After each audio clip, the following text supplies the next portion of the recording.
Howdy,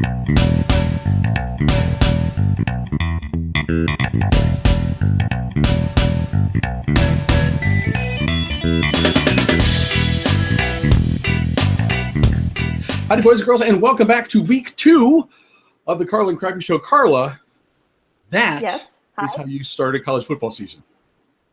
No freaking kidding. Cheers to that. I mean, come on. Absolutely, really? I know. Absolutely. I have wine this week. Sorry. That's okay. That's okay. No, and you probably got to actually watch more of it than I was because I was in Columbus and at Ohio State's opening game, so that tied up much of my Saturday. But man, just the games that we picked, there were a few other of the kind of preseason bowl game-ish kind of things that had that sort of feel. And it was a spectacular way to get started. And as good as that was, it was that tough to find interesting games maybe to talk about for this week. Although I think we have some stuff. We have some stuff that'll be interesting. Before we get to that, I know this is a lot. There's a lot to digest from last weekend. Wisconsin, Alabama looking as good or better as you would expect. But what would be one thing that you learned from last weekend's football? Okay, I might give you 2 because I can't limit it down to just one, but they're both short. Okay, 1.5. Okay, so here's my half. Alabama is like here, and the rest of the field is like here. Looks that way. Yeah. The gap is widening big time, and they showed that this weekend. I mean, they just absolutely killed USC. Clemson had its struggles against Auburn. Oklahoma loses. Florida State off to a slow start, but an impressive comeback win. We're recording this on Tuesday, so last night. I honestly expected to wake up this morning and Ohio State would be in third place because Florida State was going to lose that game. That's what it looked like when I went to bed on Monday night. Which is how ridiculous the second half was, for anybody that went to bed at halftime. They woke up this morning and went, what? And it really, it turned around stupidly quickly in the third quarter. How quickly they came back. They scored 30 unanswered or something like that. Just the idea that, Alabama just looks so much better. And Houston, really, really good too.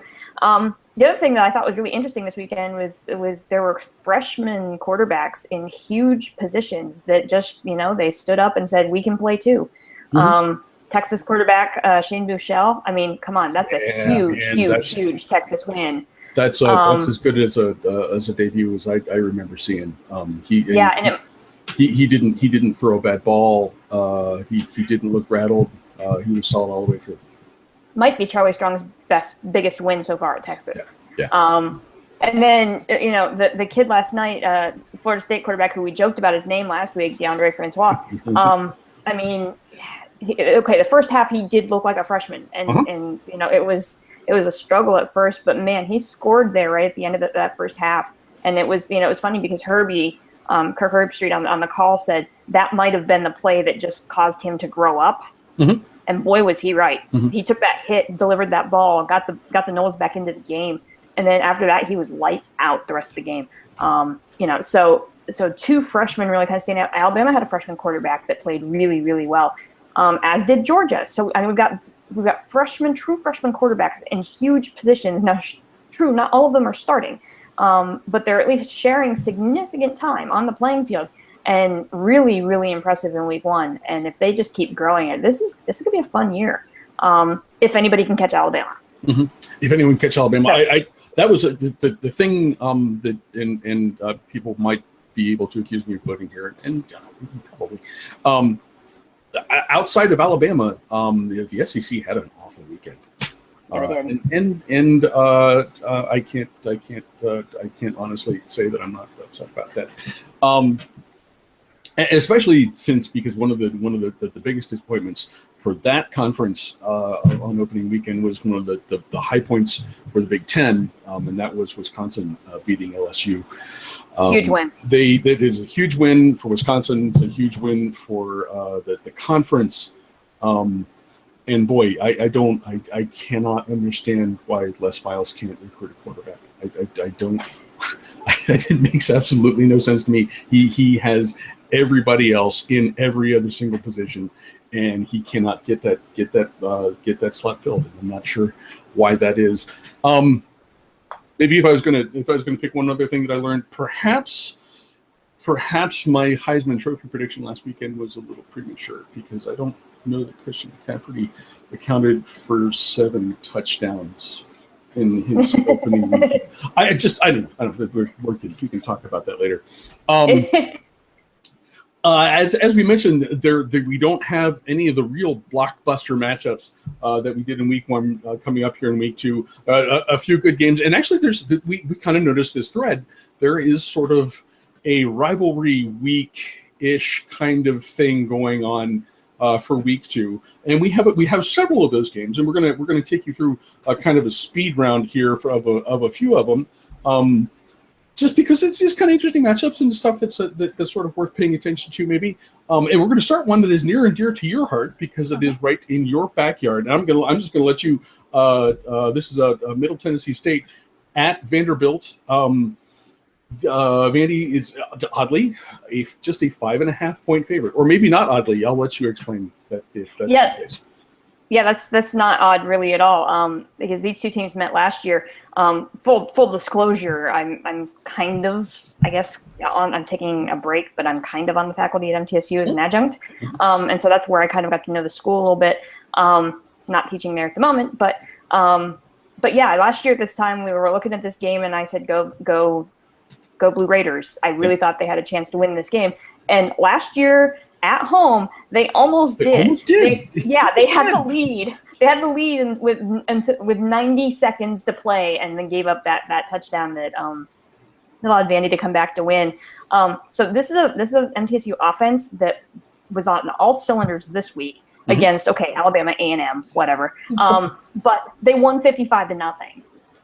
That's So they shut out Alabama A&M. Offense is looking great. Playing against a Vandy team they feel really confident about, because they almost beat them last year.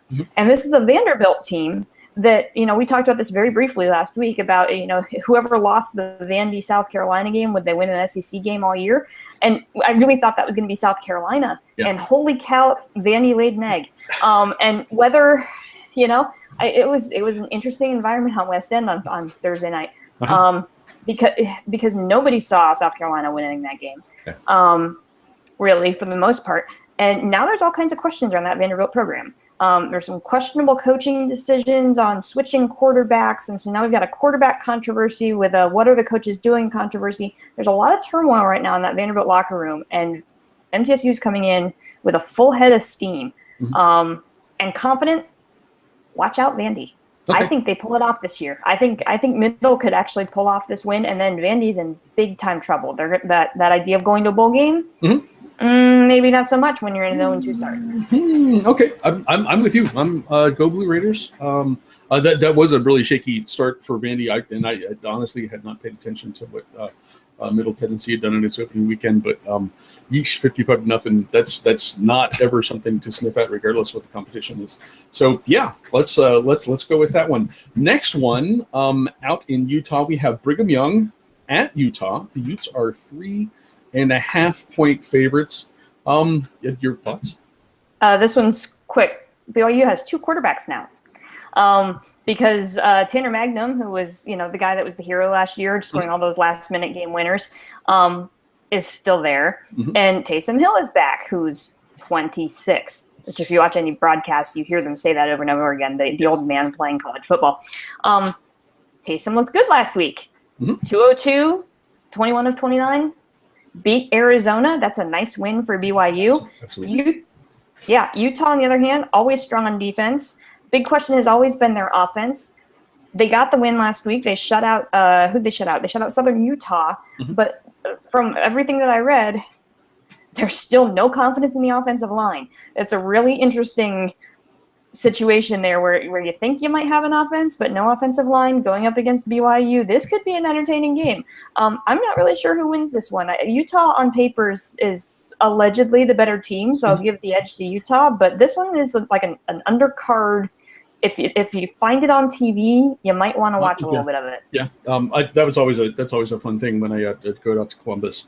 and get ready for tailgate parties. We're out there on Friday night. I'll turn on the TV, and it is a Brigham Young or Utah, and those games, they are fun. They're fun to catch as you're getting stuff ready to go. If I don't know how strictly this carries over to college football. NFL odds makers will generally give a team a 3-point advantage just for the fact of playing at home. Right. If we're applying that logic here, Utah is barely a favorite in this game, and I'm not on board ever with the 2-quarterback thing. I think that's just a recipe for a mess at some point. But I'm gonna stick with Brigham Young in this one, and I'm gonna say the Cougars pull out a win in an entertaining game. This one I would be really pumped about if we were talking about basketball in this, like, say, mid-March. Kentucky at Florida. Florida is a 16.5 to 17-point favorite. What do you think? I'm not sure Florida can score 17 points. Well, yeah, there is that. Let alone be a 17.5-point favorite. Yeah, so this offense that was allegedly fixed in the offseason, okay, they got the win. They beat UMass, but, I mean, that offense is still shaky. Pretty ugly, to be honest. But I'm not sure whose day was uglier, Florida's win or Kentucky's loss last week. Kentucky blew a 25-point lead in the second quarter to Southern Miss. Now, okay, Southern Miss is the favorite to win the Conference USA, and they're a very good football team. And that's a good program. But they were up 35-10 in the second quarter and lost the game. They didn't score another point after they hit 35. That was it. They were done scoring. John Calipari can coach football. I'm not sure. Kentucky needs something. This game could be ugly. The thing that Florida's got going for it is that they've won 29 straight against Kentucky. Yeah. It's going to be 30. But I think this is going to be an ugly game. Maybe you look at Kentucky as a possibility if this game is being played in Lexington, being in the swamp. It's not going to be. I'm not even going to tell you to watch this game because I'm not sure unless there's nothing else on. You've lost a bet. You're trying to put off cleaning the gutters or something. Then Uncle Vern's on the call. Okay. There's that. But I don't. It's Florida's going to win this, and it's not going to be a pretty game. However you approach it, this one is intriguing because it's an in-state rivalry. It involves a Big Ten team that made an incredible run a year ago. We're talking, of course, about Iowa State at Iowa. Iowa's number 16 in the country. Iowa is favored by 2 touchdowns plus a point. What do you think? I think this game gets ugly. Iowa's still ranked nationally. They're still hanging out there at number 16 as of the polls that were released this week. Also interesting, they extended Kirk Ferentz's contract this morning. So he's now going to be the coach for life, pretty much. Yeah, pretty much. I mean, he's extended through 2025. So yeah, basically. The Hawkeyes did what they needed to do last week against Miami of Ohio. They won the game. And pull away. So okay, that's good. Big returns on defense, which came in their favor. And Iowa State, on the other hand, lost to Northern Iowa, an FCS opponent. I think Iowa State might struggle to keep up with Kansas this year. I can't believe I'm saying that. But Kansas has another relatively, on paper, easy opponent, and they won last week. Mm-hmm. Kansas could be 2-0 heading into week 3. And that 2-win mark might be too much for Iowa State to overcome. I think, if I remember this correctly, I think my Ohio University Bobcats play at Kansas this week. Do they? I think so.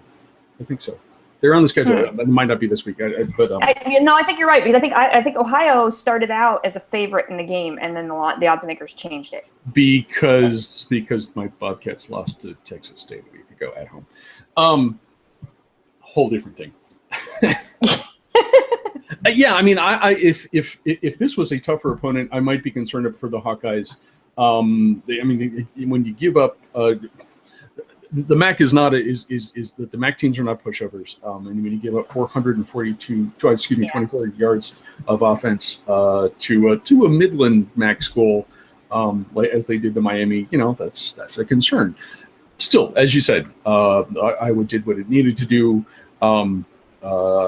This is kind of the blueprint they followed a year ago. They didn't really crush anybody, except maybe for Iowa State, which I was like 31-7 or something like that. I see something similar. Again, if this was a better opponent coming in to Iowa City, then maybe pick something different. But I see the Hawkeyes winning this one fairly easily. We have 2 games left. One that does not involve ranked teams, but given that I've lived here for 20 plus years, and Carla, you are a native of Western Pennsylvania, the resumption of the Penn State Pitt rivalry is a huge freaking deal. I'm going to start you. I know you've got some thoughts about this, but I want to start you by asking you a question. Carla, of course, is a Penn State fan. Your redshirt sophomore quarterback told the Pittsburgh Post-Gazette today that he doesn't think this game is a rivalry. How do you react to that? Well, you just led me right into where I want to go with this. So thank you for opening. You're welcome. For opening the door to this. So I'm just going to go ahead and get started. And yes, for the very first time, I have scripted myself through this because I don't want to mess this up. Okay. Because, I mean, for crying out loud, I've waited 16 years. 16 years to be able to say this. Whereas other, fans of schools have rivalries that they get to look forward to every year. I have not. And so you're right. This is a big freaking deal that this game is back. For the first time in 16 years, these 2 teams will finally play on an actual football field. Actual football field in an actual football game. Just like the good old days. And that is where the whole logic, at least for me, is completely flawed. Because, like that quote, the good old days didn't exist for the players who will put on their jerseys and take the field on Saturday afternoon. Because think about this, the senior players in this game were likely either in kindergarten or first grade the last time these 2 teams met actually on the football field. Our Penn State writer made the point that Trace McSorley was 5.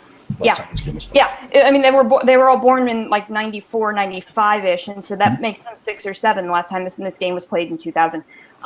So yes, this is a rivalry. This is absolutely a rivalry. I remember watching the last game in 2000 in my dorm lounge at Robert Morris College. Yes, still a college at that point. With my friends who were all Pitt fans. Yes. Me being a lone Penn State fan, gleefully basking in the 12-0 Panther shutout. But that's the thing. It's a rivalry to us, the fans, the alums, not the players yet. Not until they've walked out on that field. This ridiculousness is already happening. Of course, what you just mentioned, Pitt head coach Pat Narduzzi not letting players speak to the media before the game so they understand the rivalry. Just another sign that both of these programs refuse to let go of the past. In fact, they fall all over themselves to dwell in the past. When Penn State desperately needed to move forward in the 2012 season after everything that happened, then head coach Bill O'Brien made the radical move, at least in Penn State standards, to add names to the backs of the players' jerseys.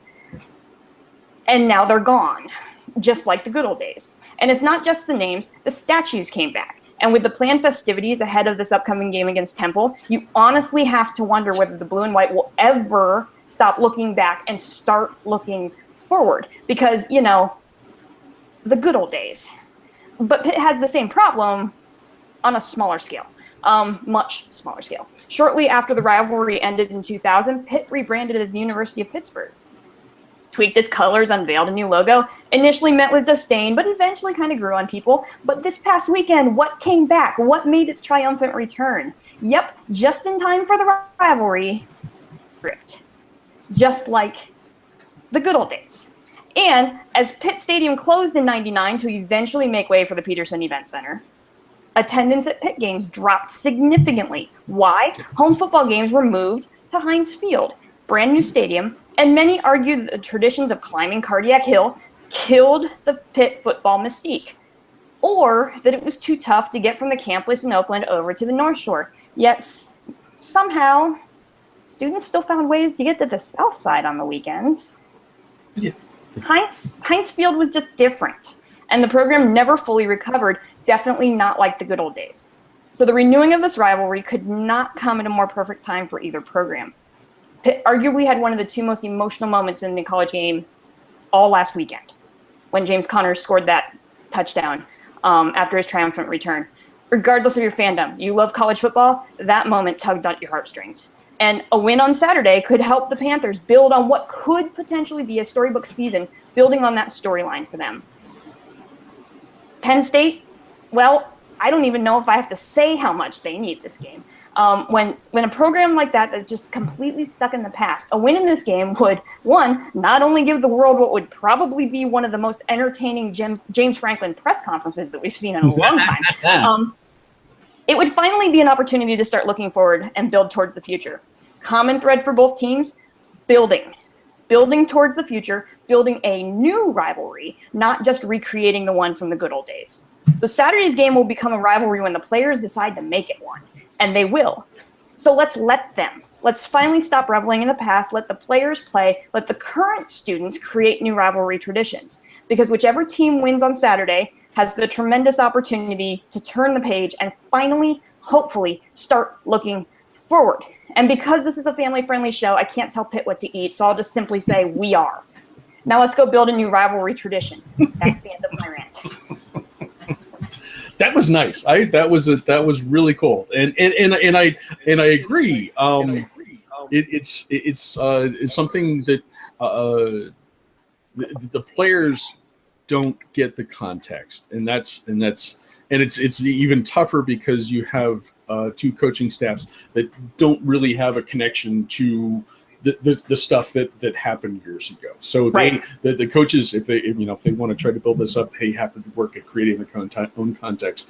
I think from someone as a neutral observer, I think Pat Narduzzi, you don't know what he's doing or saying behind the closed doors, but the fact that the doors are closed, that says he's taking it seriously. He's taking it seriously, but you also, in these kinds of situations, you can't force a rivalry. You know, and if the players don't feel that, then this whole thing is just kind of a charade that everybody's playing to make it a rivalry. I don't think it's going to take that long. I think you get both teams out there in the field, there's going to be one play, and boom, the rivalry will be back. And it's going to be interesting in the stadium. You mentioned Pitt on its own does not fill Heinz Field, right. But this game is a sellout, and I think there are going to be a pretty good number of Penn State fans. They're maybe not half, 60-40 in favor of Pitt fans, maybe, but they're going to be a good number of people wearing white shirts in the stands. Uh-huh. It's a difficult thing when you start to think about what happens actually on the field. Once we get past all the rivalry things, and I joke about Pitt a lot, but Pitt had a decent season last year, second place in their division in the ACC. I wonder about Penn State's defense. They had a lights out defensive line a year ago, and 3 or 4 of those guys are gone because they will be playing on Sundays starting next weekend, or they'll be in all NFL teams. Also, 2 new coordinators. The team looked fine against in their opener against Kent State, but I'm not sure what happens here. I did not mention that Pitt is a 6-point favorite.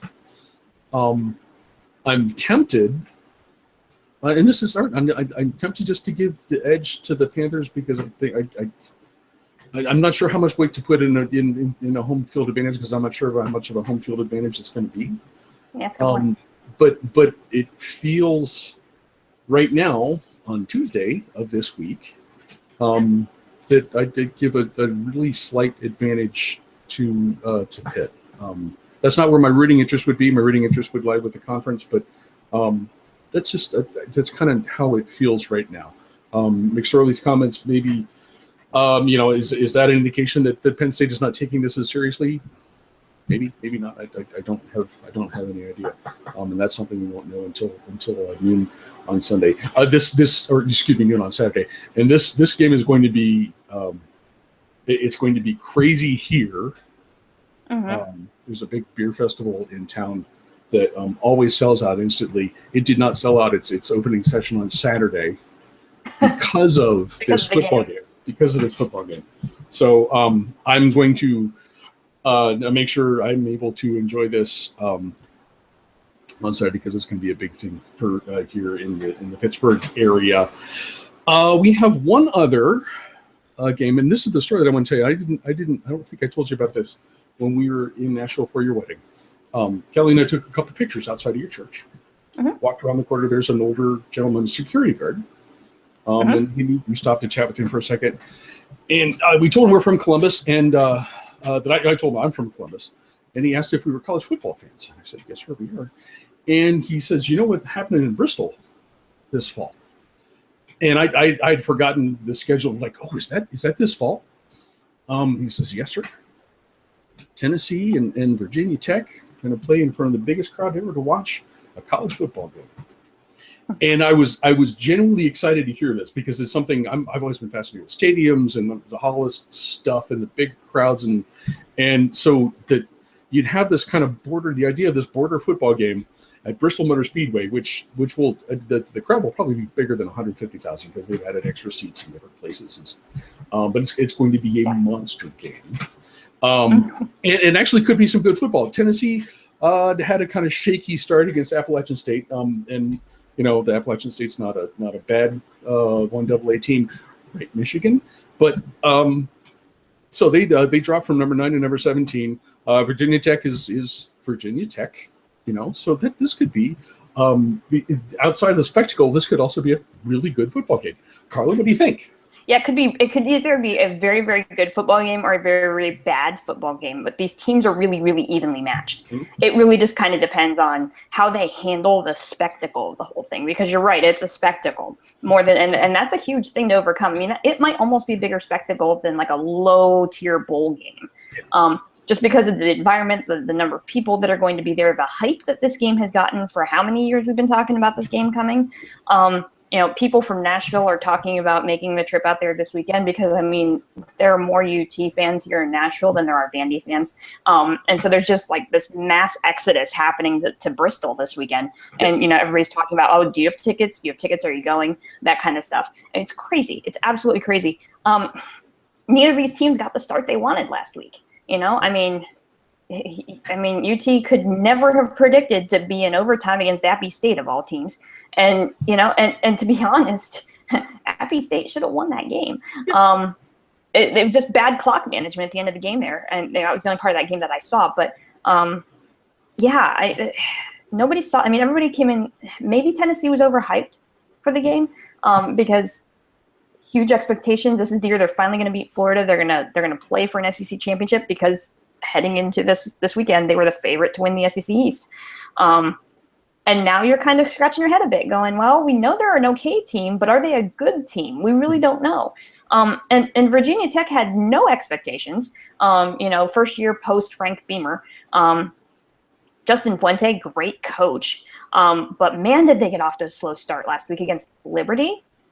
It was that one point on Saturday when you started flipping through scores and you're like, wait, Liberty is beating Virginia Tech? Like, this could be an ugly game at Bristol. I mean, oh my gosh, like, depending on which version of the team. Now the Hokies figured it out and they beat Liberty, but two teams we just don't know anything about them because of the way they played in week 1, which adds to the mystique of this game. I think it's going to be, on paper, Tennessee should win this game pretty easily. But we could have said the same thing last week. Sure. So, let's see how both teams handle this situation. I'm going to give the edge to Tennessee just because they should win this game. But stranger things have happened in this kind of atmosphere. It'll be a spectacle, and it'll be worth watching regardless of how the football is played. Just because it's just like the Winter Classic games for hockey. To be able to watch it, and it's going to have that same kind of feel. So yeah, I'll be watching, but it'll be. I think the Vols win in a close one. Okay. Okay. I did mention this when we started talking. Tennessee's an 11.5-point favorite, and that seems knowing what we do from a week ago, that seems maybe a little steep. Clearly, Tennessee was looking past the 1AA game in the opening weekend. Oh, they're not 1AA anymore. Oh, they're not 1AA. They're bowl team. No, they moved up. They're in the Sun Belt, I think. Okay. Well, and that would make sense for them. But this is something that Tennessee was not taking especially seriously. I think they would have their attention a little more focused this weekend. But again, this is a little bit like many of the big games from a week ago, where it's this one's truly a neutral site. And it's once you get past the spectacle and everything that goes on with unique location, then it'd take a quarter or two, and maybe you get to see some actual football. I think Tennessee, it's hard to discount the talent on the roster and what their expectations are. And I know that's Virginia Tech's when the season not at the same level. So I would guess that the Vols would win this game. Although, as I said, 11.5 points seems a little steep. I think that's going to be it's going to be a little tighter than that at the Bristol Motor Speedway. And there's not much else to watch at that time, so we might as well watch that game. Oh no, I'm watching absolutely.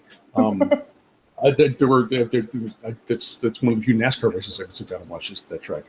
It is a cool, funky little place, and a college football game there in front of 150,000 people will be a cool thing to see.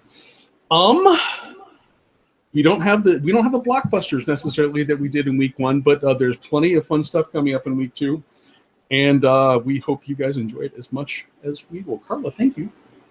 Thank you so much. We are. I hope you're right. I do. I hope you're right. And thank you guys for watching. We will talk to you again next week.